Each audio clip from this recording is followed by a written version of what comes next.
Of course, South Africa is no stranger to protests. When one looks at the latest figures locally, we have about 551 protests on an annual basis. And, you know, this figure I'm quoting is just from the lockdown period alone, so it does not include protests that have been held outside of lockdown.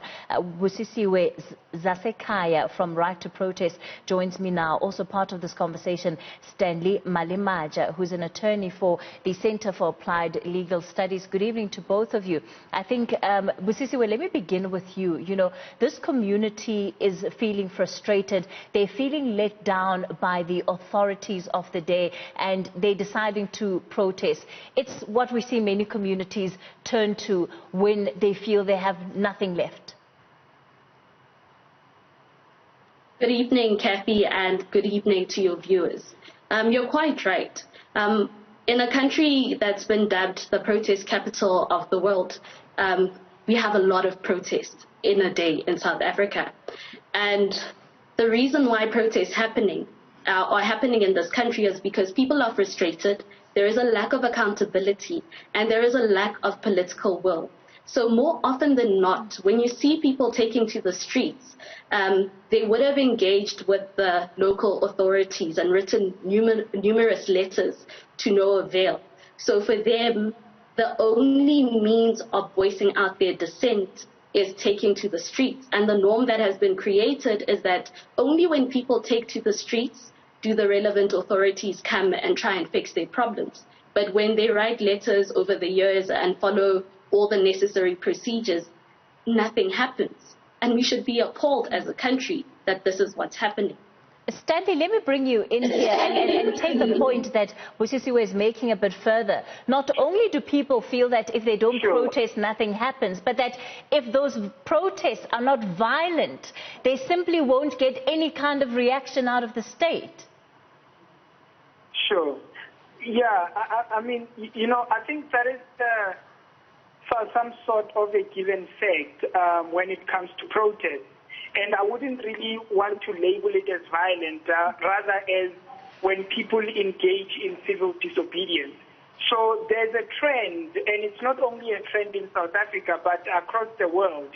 If protesters are peaceful, they seldom get the necessary attention.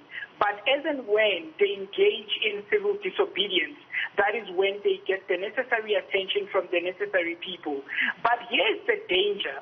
When they engage in civil disobedience or when they act outside the confines of Section 17 of the Constitution, which requires protesters to be peaceful, is that they end up attracting the attention of the wrong institution. They end up attracting the attention of the police. Therefore, what that does is that it delegitimizes the protest, and it is then that the protest gets decriminalized. So it is also, you know, that's why I'm saying that it is some form of a tactic that when people are engaging in the first phase of a protest where they are, you know, they are not engaging in civil disobedience, they are ignored, you know, until they engage in civil disobedience, so as to allow the police to pounce on them, so that when the police pounce on them, we forget about the main issue that led to the protest, and we start labeling the protest as violent, and we start criminalizing the protesters, and we forget the most fundamental issue that led to the protest, which is the heavy-handedness or the police brutality within the nature of the police system. Stanley, I want to pick on something you've said. You've said it's not violence, it is in fact civil disobedience. Talk to me a little bit about the use of that language. So, yes, so according to Section 17 of our Constitution, you have the constitutional right to protest, provided you are unarmed and you are peaceful. Now, according to that text of the Constitution, a protest becomes violent when there's an imminent threat of danger against the safety and security of a person or property.